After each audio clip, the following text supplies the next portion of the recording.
much that you have to cover. And then today we have to cover this in less than 60 minutes. So we're going to do our best, and we're going to give it a go. So let's have a good start. So first of all, we can't take the normal route through the sand, although that would sound lovely right now. We would enjoy that. But we have to take different kind of transportation. The advantage of a magic carpet ride, I grew up thinking of Aladdin, and I wanted to go with him on his magic carpet, is that there's not much air traffic where this one goes. We don't have air traffic controllers telling us where we can land or anything like that, but we can fly like the wind. And so we're going to swoop down on particular areas of focus today, as much as we can fit into our time space. Normally you would have an overview that would be sort of vertical. So we're going to take a different approach today, and some of the things are going to be in a different format. We're going to focus first of all on the content that our students have to do for their persuasive talk. Then we will look a bit at the language that we're going to be assessing, and we can't assess all of it. We can't focus on all the types and all the different ways that you can assess language, and then how we organize and how our students have to organize. And as I mentioned before, it will last about 45-50 minutes ideally, and we'll have a few minutes for questions. So for the content, we also have to limit it very much to not all the aspects of a student presentation for persuasive talk that they want to give. We also can't focus on everything. We're going to focus on the oral skills. And then for them, they also have to focus on their timing and when they have questions. So they have to sort of include that in their presentation introduction. So today we're going to focus on, for the moment, the first aspect, which is content and introduction. There's two basic presentation types, if we can sort of narrow the field down. One is informative, and it's not really rocket science. That informative talk is where you're sharing and communicating information. Should be informative, it should be relevant for them, it should be something that they need to know. And it follows the typical ABC formula where, welcome ladies and gentlemen to my talk. Today we're going to talk about this. Then we talk about it, and this is what we've talked about. Do you have any questions? And thank you very much. So an informative talk doesn't really require so much interaction or that you have people's attention. The other type is what we're going to focus on today, which is the persuasive talk. Persuasive is designed to convince the audience. I want to get you on board. We're all on the same page. And it's something that I want you to either buy. It's an idea. It's maybe a product. Maybe for my students, they have to go out and convince a buyer to sign a contract with their company. So it's also called the ABCD formula, and we're going to look at this in a lot of detail. And this is called, for all points and purposes, the sticky message. Have you ever heard this before? You know what stickies are? Yes. Post-its. And they stick anywhere. And they stick it here and they stick it there. Sticky message is that people take it home with them. It goes deep inside. So you want to reach people at another level, and you have to do this through different types of information in the way that you transmit it to them. So A for the ABCD formula. A is for getting their attention. B would be for, any ideas? Benefits. What are you going to gain from listening to this talk today? C is for credentials. I told you I've got my doctorate. I've studied oral skills assessment. Ad nauseam, no, not really. It's one thing that really gets into your skin. I was intrigued by my master's. And my students have to tell a little bit about themselves because this is what we do in business. And it tells people why I'm an expert, why you should listen to me. D is then for mapping out the directions, and this is where you normally would have your overview or the content of your talk, and where and when people can ask questions. I tell my students they need to be sure they include in the very beginning, we're just talking about the intro, when people can ask questions. Because people don't know if they have a question. Can I ask it now? Can I ask it now? I don't know, she didn't say. Or do I have to wait until the very end? And if you're the type of person you don't like to be interrupted, the best thing is you tell them at the beginning, I have some time reserved for you at the end.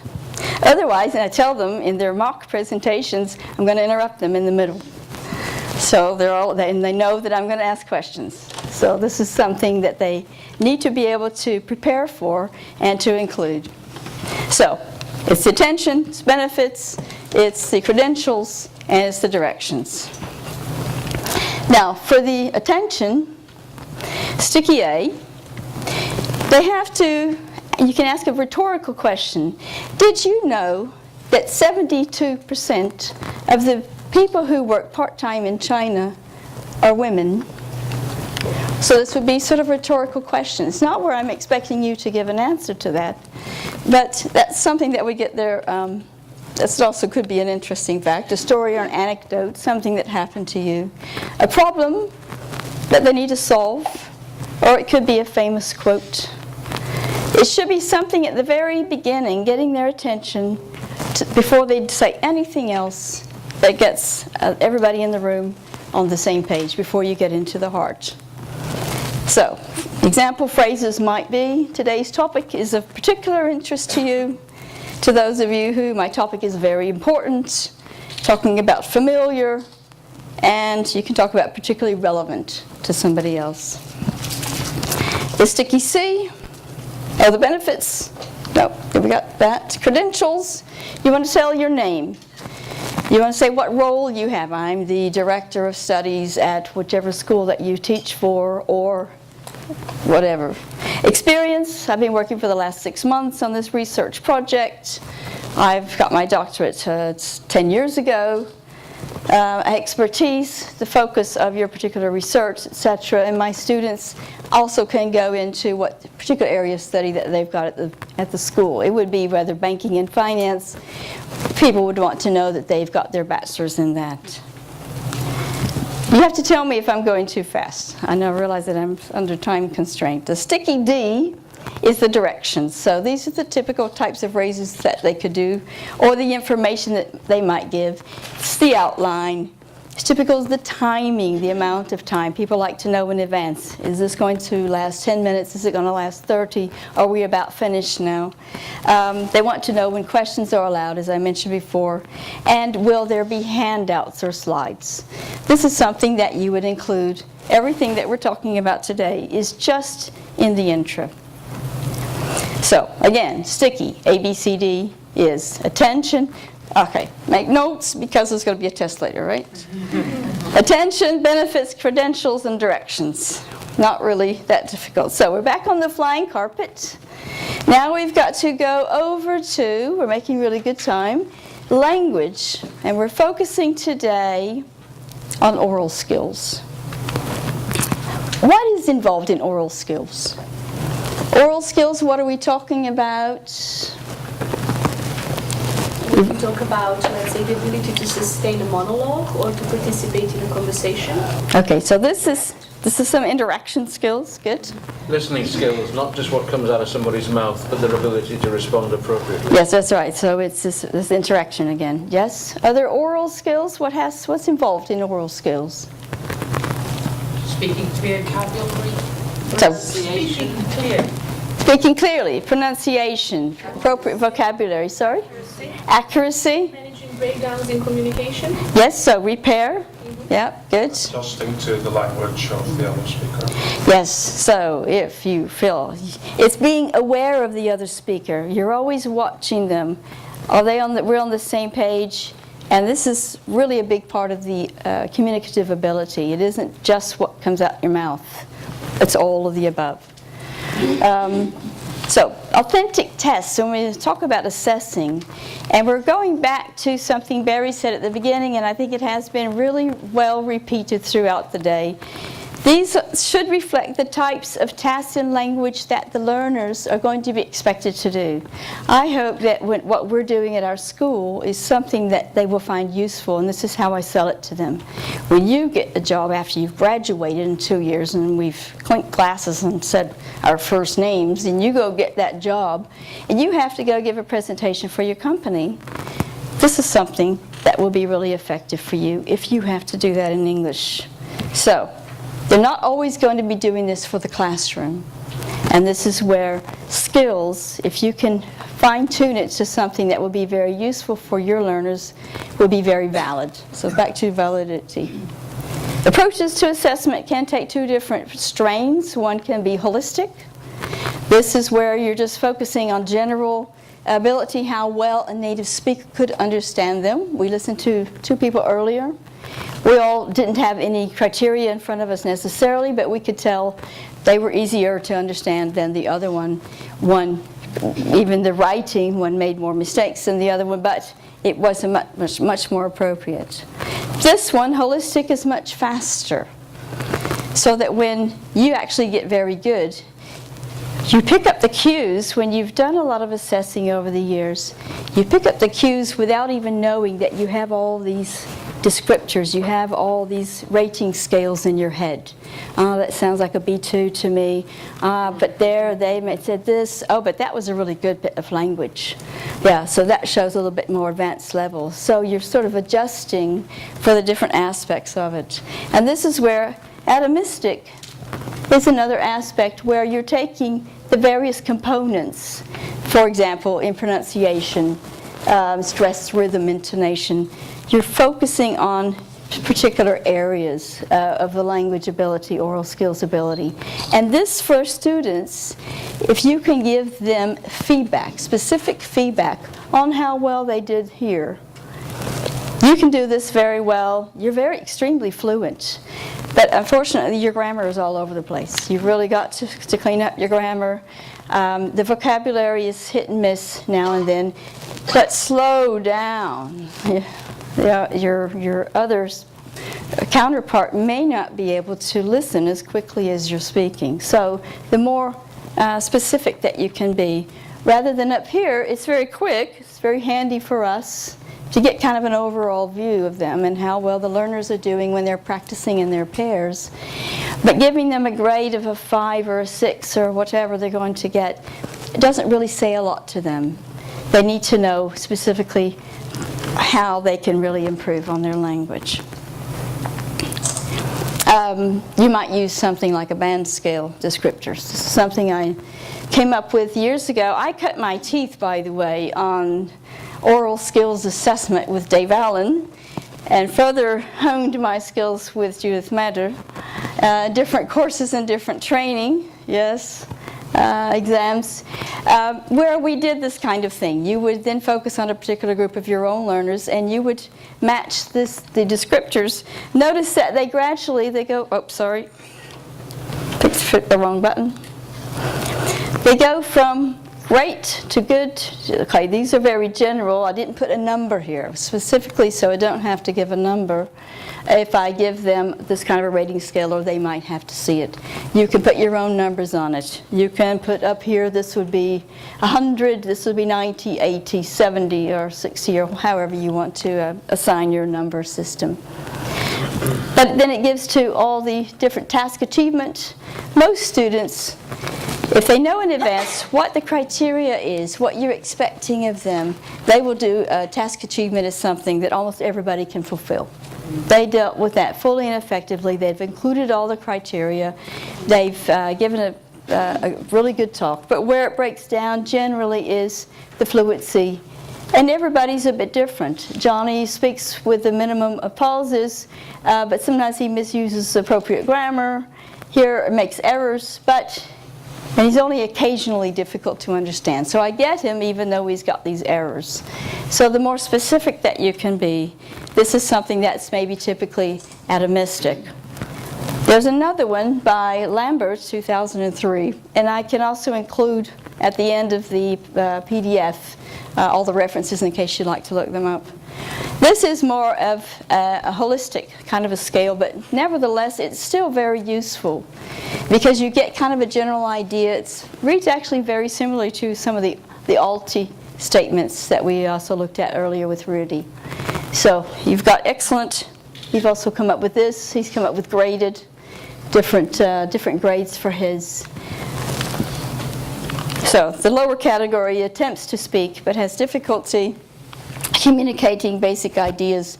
This is someone that you really might need to spend a whole lot of time with. And the more specific that you can be, the more that you can help them. They're the whole reason for our being, our students. So we want to help them out as much as we can. Another scale, which is very common, I think this is one of the ones that you mentioned, Rudy, and there's the whole list of different things. And this has to do with, if I'm not mistaken, giving sort of presentations, being able to attend meetings, the longer talks that you can give. So going all the way from C2 level, C1, B2, etc., going on down. So can do, this is typical. These are also very good for self-assessment. And there are also scales, I think, also in the bigger document for your students to also be able to assess themselves. So my students are in level 3, B2. And some of them dip into here. A few of them need to be pulled up from B1 level up a little bit in order to maintain their status in the school. Another impression marking scheme, this is adapted from Carroll, 1980, believe it or not. Weir, also, who was mentioned earlier today, cited it. And this is only 5 of them, so there's actually 1 to 4 that I couldn't put on the slide. But I would expect that my students could at least achieve this on this particular scale.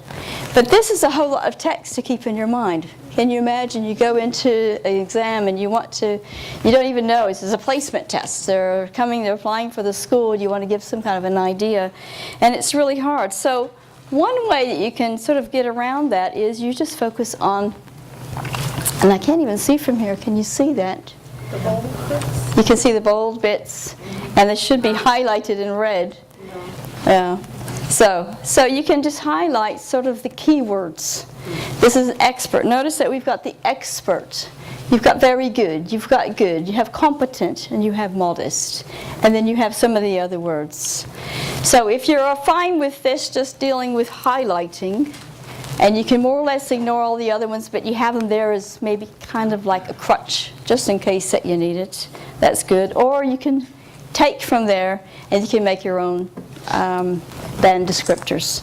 So I've just taken the keywords from there. Notice that going from 9 down to 5, that the lower levels need a lot more descriptive language to give you really the idea of where they are. So the better they are, expert, authority, you don't really need a lot more language to describe them. Some of the techniques that we can use for assessment or oral skills assessment in the classroom can be through portfolios. This would be more for written, but maybe they're also presenting the particular portfolio that they've put together. Observations, observe them as they're working or they're talking in pairs or as they're giving their presentation, of course. The peer assessment, my students always have to give an assessment of each other. One person's giving a presentation and 2 or 3 other ones have particular criteria. I find that if I just say, well, you just give them some feedback, they're kind of all over the place. So you assess the language, you assess whether how they've organized their text, and you're looking at the body language. And they're really very, very good. They're really very helpful, and they take it on board from their colleagues. And after that, they have a follow-up. They also have to do this last one, the self-assessment. So they have a form. They have 3 forms from their colleagues. They have to fill it out for themselves. I fill a form out very similar to that from my point of view, and then another with the language feedback. So for them, they get a whole lot of useful information that they can take home, and then that really gives them some solid things to work on. I said that we would ask questions at the end, but do you have any questions so far? I feel like I'm sort of rushing through the...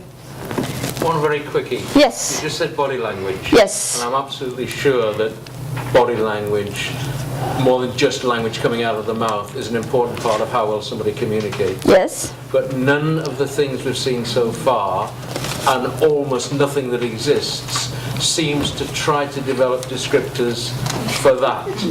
Have you? Descriptors for body language, yes. Well, I haven't done like the rating scale that you're talking about, but that would be a really good one to add. Yes, that's true. Do you have really good eye contact? Do you try to see everybody make that? Do you stand neat and tall? Or do you just stiff as a poker? Yes. No, those are the natural things. Can you move around without rocking back and forth and shaking in your pocket? Roy? I think one of the main problems with that, maybe one of the reasons why descriptors haven't been developed, is that you're working in another medium than the object of what you're trying to assess. You're working in text and language, and you're talking about something non-verbal. So you're actually boxing yourself in by establishing descriptors, and some part of that non-verbal is just going to escape, quite simply because it's non-verbal. So it's almost like probably a very scary area for any assessors to approach, I would think. Well, for me, it's no different from capturing another part of what we're trying to capture. Sure, it still has to be difficult to do, captured. but I think it's worth trying to capture it. Yeah, sure. No? Maybe we can work jointly on that, Dave. That would be a good project. Suggestion then, because I think that Rudy's talk was very poignant, in fact, with this question, and I think we have to be careful. It can be messy, it's cultural also. Why not, here's a suggestion, why not develop descriptors with the students, with the trainees? Make the trainees decide on that specific area and have them agree on what the descriptors should be for body language alone. And picking up from Barry and from really good. Rudy and from now, Yep. you put it all together, context specific. Yes, that's exactly. But that's an excellent idea, because my students in Switzerland, in the German-speaking part of Switzerland, would be very different from the laissez-faire students in Tessin. So they're a little bit more laid back down there. Definitely different than Texans would give a presentation. And yours in France, it would be what would be relative for them. But we have to keep in mind that I'm preparing them to give an English presentation for our English audience. So there has to be this cross-cultural awareness of if you do that there. So let them come up with the descriptors. I love the idea. I really do, because then you've got them on board, and then you can take them a step further. Yes, Rob? I was just wondering if some things are just rounded, like maybe putting on clothing or wrapping, so those aren't cultural. Those are unconscious tics. But then again, are they fixable, right? Because some people might not be able to stop that. Then you're marking it down on a rubric and telling them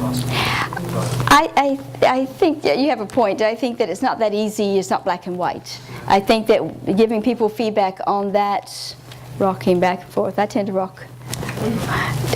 Only because I get stiff as a poker if I don't. But maybe we can, and it's like the ums and ahs. How many ums and ahs did I hear? How many times did you walk across the platform? Yeah. If they see themselves, if you record them and they see themselves, They get recorded in. they ask you, because I know that I could. Some of my colleagues record them, and they get recorded when they give German presentations and French presentations. And I ask them, "Do you want to be recorded?" Yes, I do the same. No, no. There's a question over here. Yes. Sorry, it was just related to what you're talking about. Yeah. I'm teaching this at the moment, so it's really fascinating for me. And one of the things that I'm teaching is to be adaptable to the audience, taking an audience-centered approach. That's So just what I'm it. saying to my students is, okay, because they're in an Iraqi context, I'm saying, okay, be aware of the local convention, but you also need to be aware of other cultural conventions, and to be able to adapt to it in whatever circumstance you find yourself in. So I think for me that would be the holistic approach that I would take, a cultural awareness of differences and the ability to adapt to them.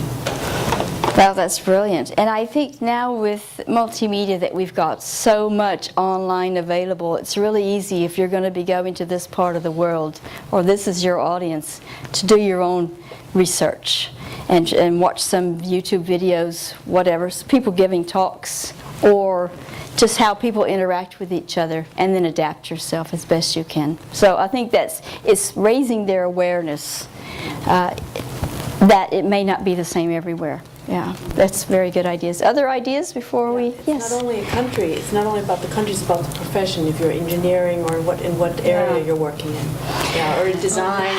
a designer, marketing people. Theatrical. But this is also the company culture. Company Yeah. culture, yeah, company. It's like IBM.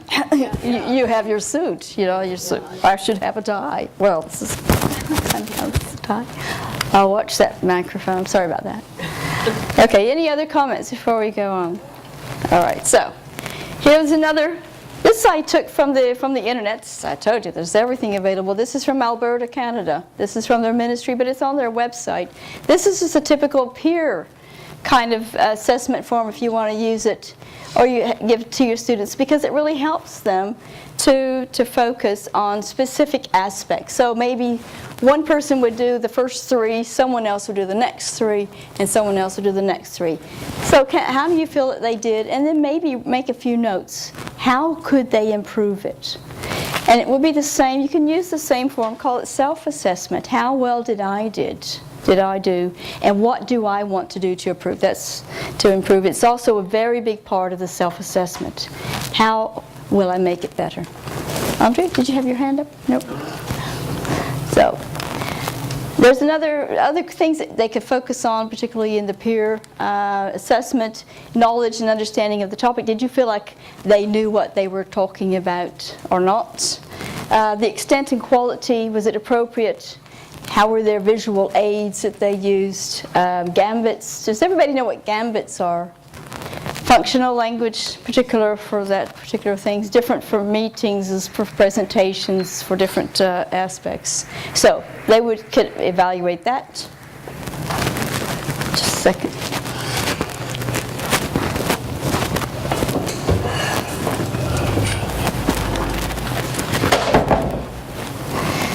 So, quality of management, how well did they organize their talk?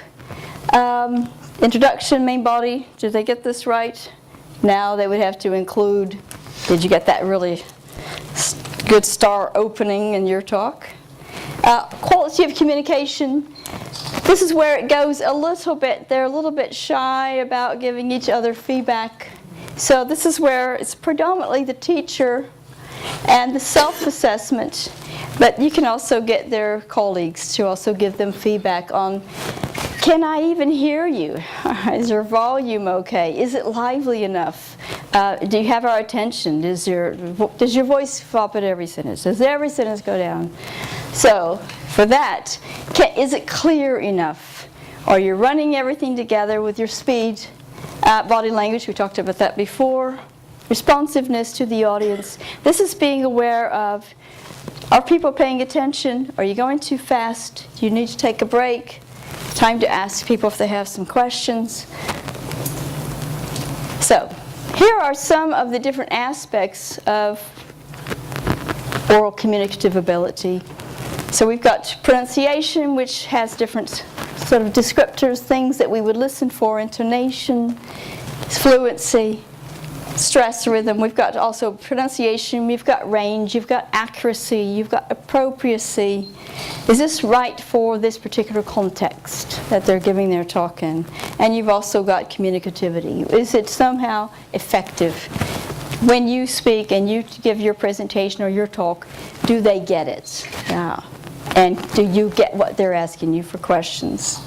But we don't have enough time to go into all the aspects of this today because we all would like to have a break after this. So we're just going to focus today on pronunciation because this is an area where it's not that easy, and I'm going to give you a little task so that we can actually listen to 2 students as they give a talk.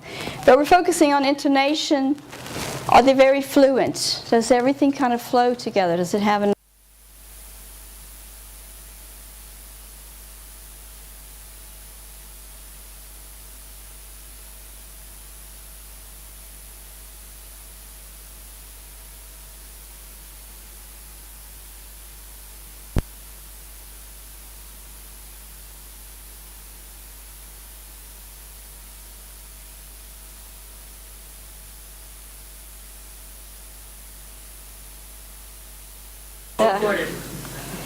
okay, so is it connected speech, etc. Then we're going to bring back in the aspects of the persuasive talk. So either we're going to look at some aspect, I'll give you a minute to look. Would you like to listen for any of these particular areas for these two students that we're going to listen to? Or would you like to focus on, do they fulfill this? What is their attention grabber, etc.? Or any combination of these, okay? So I'll give you a moment just to have a look. We're going to take a very simple rating scale for today because we are on a limited time, as we've said. So we're going to look at this, and I've made a flip chart. Neil is my handy helper here. He's going to help me. And we've got, for example, this is just an example. You may come up with your own criteria. If we're doing intonation or all these particular things, and would we simply give them 1, 2, 3, 4, 5? Do I feel like they've done a very good job, not very good job? And I think that these are B2 level learners. Does everybody understand B2, sort of higher intermediate, what they should be able to do? So are you ready? So if you've decided what you're going to do,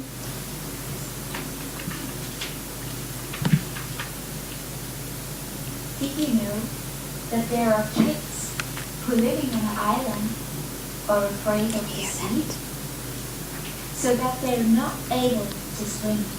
Even their parents can't swim. What I'm talking about is Seashell Island in the middle of the Indian Ocean. GVI, the international volunteer organization, provides projects all over the world. Their volunteers help kids who can't swim. They teach them in school. They protect biodiversity, help young and lost animals, etc., etc. Good morning, ladies and gentlemen. It's a pleasure to welcome you today to my presentation about GVI. My name is Michelle Stienemann, and I'm going to talk about how to make the impossible possible with GVI.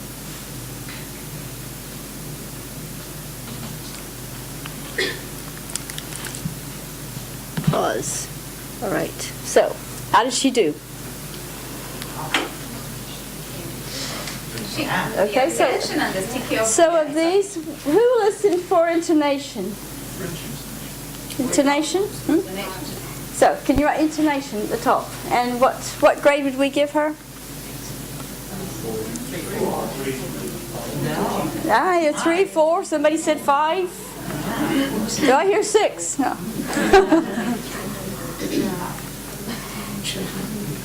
Neil?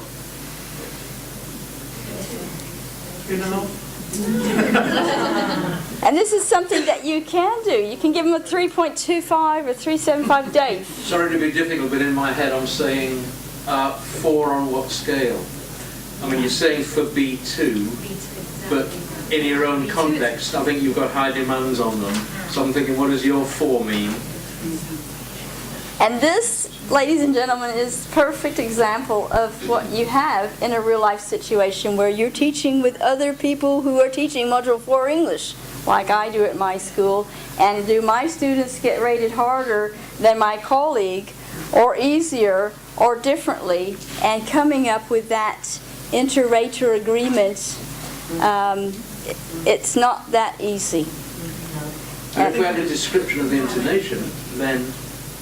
Yes. You see, this is where... The intonation was quite flat. For me it was flat, but I'm not a native speaker, so I know that maybe a native speaker Higher, I was at 2. Yeah. 2 is very poor. Yeah. Oh, so you would... I was Okay, I've heard 2, 3, 4, 5, so I think we've got maybe, 3.5? Yeah. 3.5, 3.75. Sounds like the 3.77.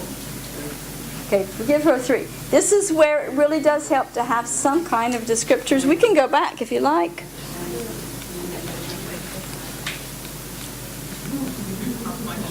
All right, so let's look at this one. Oh, we don't have the intonation, so we need...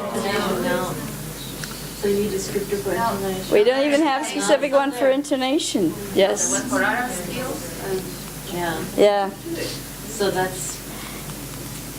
But was she easy to understand? This is also linked. She's relatively easy to understand. Could native speakers understand her? Yeah. Okay, yes.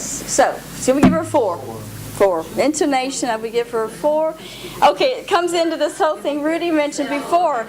How about non-native speakers? Would non-native speakers have it? They would give her a 3. So I'm not quite sure where that fits into.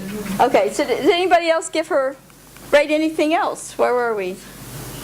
Fluency, anybody listen to fluency? Yes, yes. I mean, if you get somebody from, I don't know, some other part of an English-speaking country that has a very difficult accent to understand, then understand, you know, what will we give, you know, somebody from, I don't know, It's a dialect. yeah, I'm not saying it's dialect, It's it's an accent. where they speak their accent, and it can be very difficult to understand, so how are we going to rate a native speaker? I'm just saying. Oh yeah, but it should be rated the same, so it's a good point. Absolutely. Pronunciation, and ask them. Should Sure. have asked for 2 hours so we could have gone into. You really have a hard time with this. How you describe, what are we all talking about when we say intonation? Yeah, and if you said, we'll rate the phonological aspects in terms of comprehensibility, fine. As soon as you ask us to look at detail, then I'm thinking, do we understand the same thing? What do you mean by? And I'm wanting something that tells me whether I should be a 2 or, I mean, we've heard everything from a 2 to a 5, I think. And that's disastrous in terms of fairness.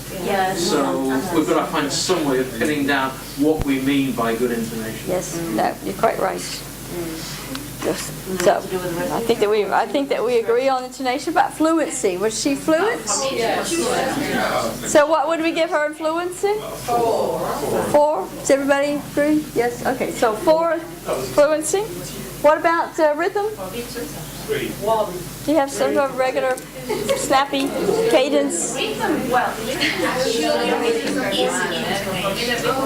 What is intonation? Is it just the pitch level, terminal tones? Because rhythm and stress constitute intonation. I know, they cross over, don't they? It's really hard to define. Are we talking about just the voice? Or are we talking about how it comes out and the whole string of language? Yes, and this is where you really do need to know exactly, and everybody's on the same page with what you're talking about with that.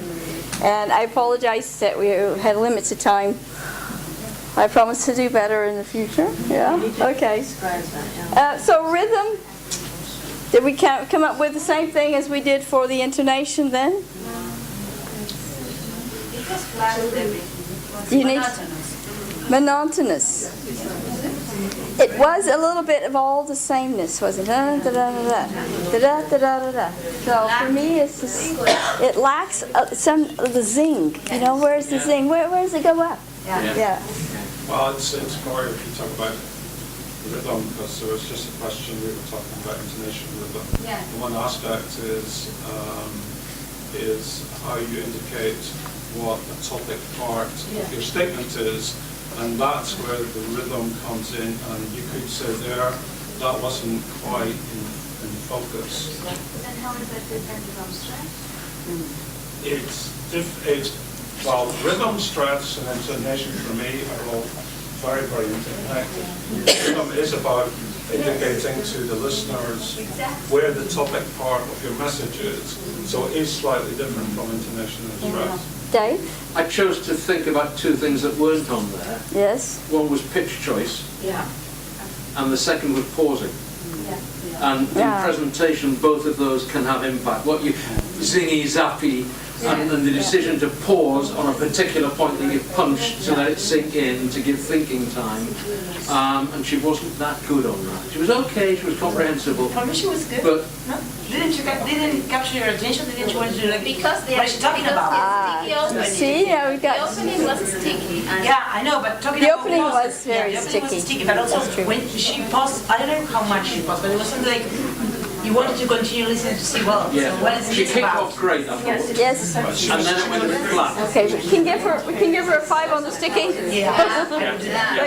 For me, stress, when I think of stress, I'm thinking in the word. So they put the stress on the right syllable. In German-speaking part of Switzerland, they're always stressing the first syllable when they're supposed to do the second syllable. Yeah, drives me crazy. Yeah, it's everything is. So did she include all of the ABCD elements? What did she leave off? She didn't have direction. She had her credibility.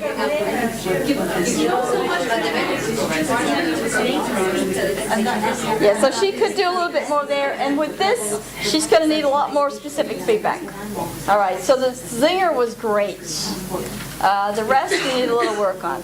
And this is what they had a chance to be record themselves for their mock exam, and I will give them feedback where they have 10 minutes to give it. Yeah, so these people will benefit. Of all my students, I only had about maybe 8 who took me up on my offer, but those 8 will get full benefit. So there we go. All right, so we're going to listen to one other student. You still with me? What? Okay, this is gentlemen. So we've got gender politics going here. We have equality. Mr. K. Revolution. Which words do you connect with the noun revolution? Are these words like war and fight? Do you think in the French or Russian Revolution? Do you think in Che Guevara or in the Arab Spring? Imagine you had to define this word revolution. Well, the noun revolution craves from the Latin word revolutio and means a turnaround. So a revolution is a fundamental change in power or organizational structures that takes place in a relatively short period of time. Good morning, ladies and gentlemen. I am the CFO from the German franchise enterprise Vapiano, and I will show you today why Vapiano is the revolutionary leader in the system gastronomy market.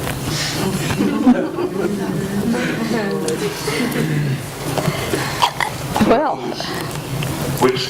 So we're not going to start that over again.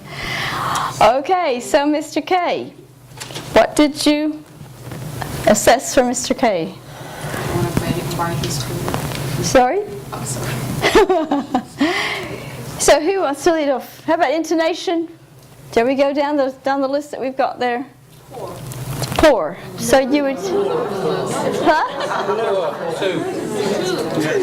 She said poor. It means like maybe 1 or 2-ish. Yeah, 2. So we're using a different color so that we can see how they do. Yeah, all right. So, fluency? 2. He was fluent. What do you think? It's okay? 3. Okay, I think that he was about a 3. Sometimes he hit it all right, and sometimes it was really not so well. Yeah. Do you want a 3 for that one, or a 2? 3. I think everybody agrees on a 3. Did we go to the rhythm? 1. 1? Yeah. I just thought he really was out of the place. I think I got to sit with him, and we'll do some, how we get the rhythm going. I've got rhythm 1. Okay, so I've got a 1 for rhythm. All right, so it's the very lowest. You can give him a -1. Stress? 1. Did he put the stress in the right place in his words? No, it needs a lot of work. But he has some really good ideas. He had an original idea. What about the sticky? Was it totally unexpected? I mean, you have to think sometimes outside the box when you want to get people's attention at the very beginning. Think about it. We've all flown, right? We've talked about air traffic control. And the flight attendant stands up there. How many people listen to the flight attendant? She has to give this safety talk. Yeah, I always listen to maybe something new. So she says, there are 50 ways to leave your lover. But there are only 6 ways to leave this plane. So, This is the way you get a sticky message. Sometimes you have to think outside the box. You have to try something different. And I think that he dared. He risked to try something very different. And he had everybody's attention because you didn't expect he's going to talk about gastronomy. Yeah. How about all the ABCD? Did he include everything? I don't remember the benefits, but... Attention. What was B? Benefit. Do we know why we should listen? What are we going to learn from this talk? I don't. It's not. Didn't stick, did it? Yeah. C. Yeah, credentials. Credentials. Talked about himself. Yes. D. The outline of the talk, where he's going. Yes, but he missed out sort of the benefits. So. Can't really give him that, but maybe some specific feedback there. I think if they miss any of these, because it's really very important. All of that is important, and if they don't include it, it's sort of like eye contact. If you don't have eye contact and good body language, you don't connect with the audience. We talked about this building relationships. Rudy went into this in detail. And if you don't have the relationship with your audience, they're going to disconnect. They're going to hang up. It's too easy. Everybody's surfing on their phones, or their thoughts are somewhere else. So you want to keep them all in the room. So, talked about these. In summary, we're going to close. We talked about sticky presentations. ABCD. ABCD stands for rats. ABCD is for all right, you all get a 5. All right, okay, good. Pass. Assessing language effective communicative skills. You have to decide what are the gaps that your learners have. Your learners may have different gaps in their linguistic ability spoken than mine have. Mine have specific challenges because of the German speaking, and they all make the same errors in English. They're sure that it's correct because they've heard it a zillion times. It's like, no, we do not go in the nature. Yeah, so these kind of things that they have to be made aware of. And so the language and the pronunciation are specific things. You can use rating scales. They really do help. And there are a lot of things available on the internet for free. And otherwise, you can contact Dave Allen. He's got all of them. Sure of that. So we have to come back down with our magic flying carpet, back down to earth. What are our next steps? The fact is, ladies and gentlemen, because we all believe in learner autonomy, learning by doing, you have gone further than just taking a few steps here. You have already crossed onto the bridge into further knowledge. There's no turning back now. You can learn more. You can trial things with your learners. You can pick out one aspect that you want to assess with your students and give them a focus. Do you have any questions? Final questions? I'd like to make a point when we talk about intonation and stress. That of course. The ELF people would say that you don't try, you can't, it's not fair to expect a non-native speaker to have the levels of English that British and Americans do. You use a lot of stress, a lot of intonation, a lot of emotion when they present. I teach a lot of East Asians, and they found that culturally very difficult because it sounds as if we're screaming and laughing and too emotional, and it just doesn't feel right culturally to have that degree of intonation. Point well taken, yes. There is actually a point that, fair enough, because it shouldn't be native speaker oriented, but you can show them that how native speakers work with questioning through raising their voice, even though it's not question form, and that they can play that, they can press that button too and use it, because they will be interacting as well with native speakers, not only non-native speakers. So if you disregard that, then you're going to the other extreme. So I think we actually also have to teach them that kind of thing as well. I teach them how you move stress and how you change the meaning by moving the stress within the because otherwise you'll stay in that position of their own... But I'm saying is to expect the degree. No. I would expect a British and American person to present with a lot more intonation variation than I expect is reasonable in that stage. And yes, to get them to experiment and do more, but they can't get to the level that a British person. Okay. No. I think what would be easily understood And would this impede understanding, them doing that? If I have to lose a few seconds because of something you said, I can't know what is it that they wanted to say. I've missed already the 4 words that you've said. I have no idea. I missed the whole context.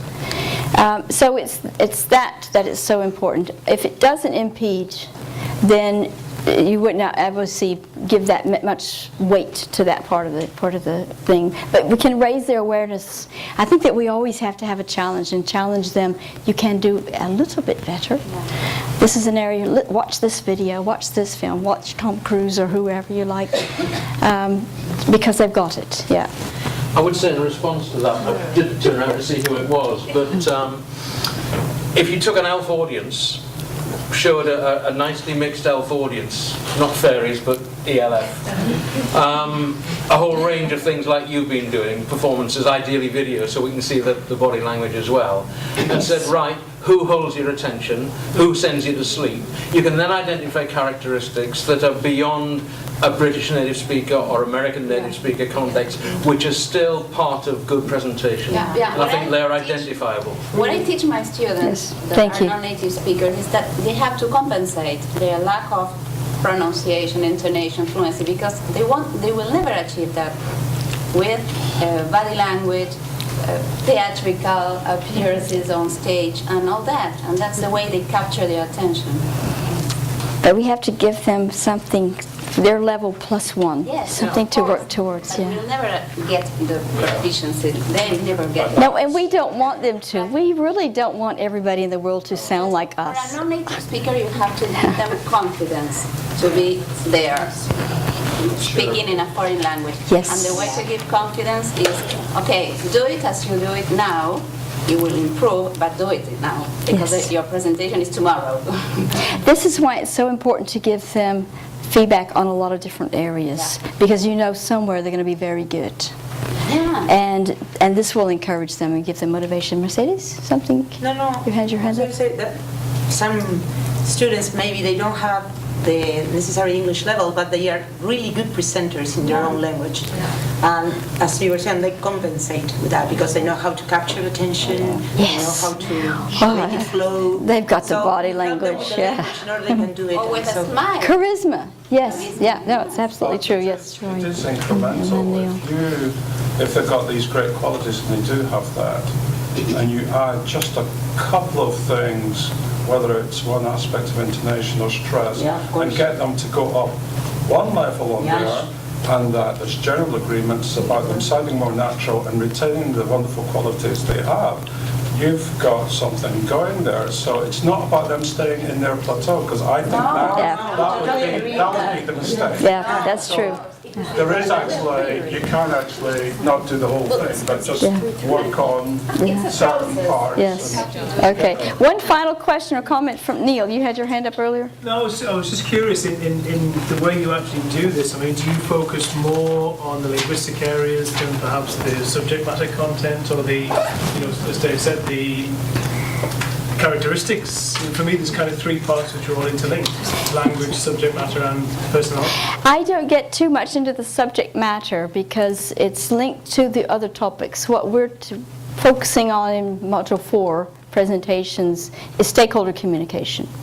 They've had that in German. They're getting this in French at the same time. But we give them the context for their presentation that would be realistically expectable when they graduate in the business world. I just wonder, because very often when you see presenters, if you can't, even if you have the knowledge and you can't get that knowledge out and across, it doesn't make for a very interesting presentation. So to me, it's an integral part of doing the whole.